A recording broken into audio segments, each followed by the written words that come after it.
മറ്റേ അമൃത ചാനലിലെ നമ്പർ ഒന്ന് കിട്ടുമോ? അതിനാ നിങ്ങളുടെ ഒരു പരിപാടി ഉണ്ടല്ലോ, താരവിളച്ചൽ എന്ന് പറഞ്ഞൊരു പരിപാടിയില്ലേ? ആരെ വിളിച്ചല്ലോ? ഒരു കോമഡി പരിപാടി. ചേട്ടാ നമ്മുടെ കോമഡി മാസ്റ്റേഴ്സില് അതിന് താരവിളയാട്ടം. അതായത് എന്റെ അളിയൻ, അതായത് വൈഫിന്റെ ആങ്ങള, അവനൊരു മെനകൃതി കാണിച്ചെന്നേ.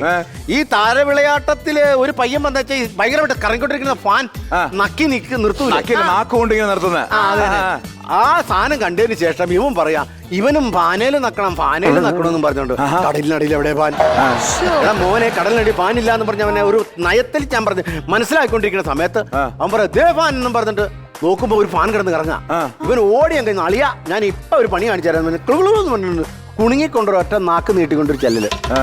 പിന്നെ ഞാൻ അവനെ കണ്ടിട്ടേ ഇല്ല. അയ്യോ, അത് ഫാനല്ലായിരുന്നവേ, ഈ കപ്പലിന്റെ പ്രൊപ്പല്ലറായിരുന്നു. നാക്കും കണ്ടില്ല, അവനെ കണ്ടില്ല. പിന്നെ സഞ്ചയനത്തിന് വേണ്ടി കപ്പലിന്റെ സൈഡിൽ ഒരു സ്റ്റാമ്പിന്റെ വലിപ്പത്തിൽ ഇച്ചിരി ഇറച്ചി കഷ്ണം കിട്ടി. അത് വെച്ച് ഞാൻ വെൽഡ് ചെയ്ത് സെറ്റ് ചെയ്യായിരുന്നു സഞ്ചയനം. ഇത് ഈ മരണത്തിന്റെ കേസൊന്നും പറഞ്ഞില്ല, എനിക്കത് കേട്ട എന്താ കണക്കാണ്. ഒരു 30 എന്തോ എനിക്കറിയാം, എനിക്ക് മരണം അയ്യോ, നിങ്ങൾക്ക് എന്ത് കേട്ടാലാണ് കള്ളു കുടിക്കാത്തത്? നിങ്ങൾക്ക് എന്ത് വിശേഷം വന്നാലും നിങ്ങൾക്ക് കള്ളു കുടിയാ. ഓണം വന്നാലും വിഷു വന്നാലും ക്രിസ്മസ് വന്നാലും എല്ലാം നിങ്ങൾ കള്ളു കുടിയാ. കഴിഞ്ഞ വിഷുവിന് എന്താ ഇയാൾ കാണിച്ചെന്നറിയാമോ? എന്താ കാണിച്ചത്? എന്താ നിനക്ക് ഞാൻ വിഷുവിന്റെ കൈ നീട്ടി തന്നില്ല? അല്ലെങ്കിൽ വിഷുവിന്റെ കേസൊക്കെ ഇവരോട് പറഞ്ഞ് ഇവർക്ക് മനസ്സിലാവുമോ? അയ്യോ, നിങ്ങൾ അങ്ങനെ പറയരുത്.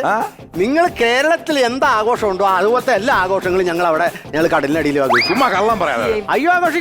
നിങ്ങൾ വിഷുവിന് നിങ്ങൾ എങ്ങനെ കൈനീട്ടം കൊടുക്കണം? ഞാന് കഴിഞ്ഞ വിഷുവിന് 101 രൂപ ഒന്നുമില്ലേ? കാശല്ലേ കൊടുക്കേ? നിങ്ങൾ കാശല്ലേ കൊടുക്കേ? ഞങ്ങൾ സ്വർണം കൊടുക്കും, സ്വർണം. അപ്പൊ അതുകൊണ്ട് നമ്മളെ കൊച്ചാക്കി സംസാരിക്കുകയും കാരണം നിങ്ങൾ കേരളത്തിൽ എന്ത് ആഘോഷം ആഘോഷിച്ചോ അത് ഞങ്ങള് വന്നല്ലോ. അതെ, നിന്റെ തല പൊക്കി കാണിക്കണം, ഞാൻ അടിയാൻ വെച്ചിട്ടോ. ഞാൻ ദേഷ്യം വന്നാണ്ടേ എന്റെ ഇവനിപ്പോ തല മാത്രമല്ല വാല് മാത്രമാണല്ലോ പൊക്കി കാണിക്കണം. ഒരു 2 റൗണ്ടും കൂടെ അടിച്ചിട്ട് പോരെ കേട്ടാ. 2 റൗണ്ടും കൂടെ അടിച്ചിട്ട് പോരെ. അതെന്താ സംഭവം? തിമിംഗലാണോ? ഞാനൊരു ഡയറ്റ് പറഞ്ഞു കൊടുത്തു, വണ്ണം കുറയ്ക്കാനുള്ള ഡയറ്റ്. അപ്പൊ ഈ കടലിൽ 10 റൗണ്ട് നീന്തിയിട്ട് വന്നു കഴിഞ്ഞാൽ എന്റെ ഒരു ഡ്രിങ്ക് ഉണ്ട്, എനർജി ഡ്രിങ്ക്.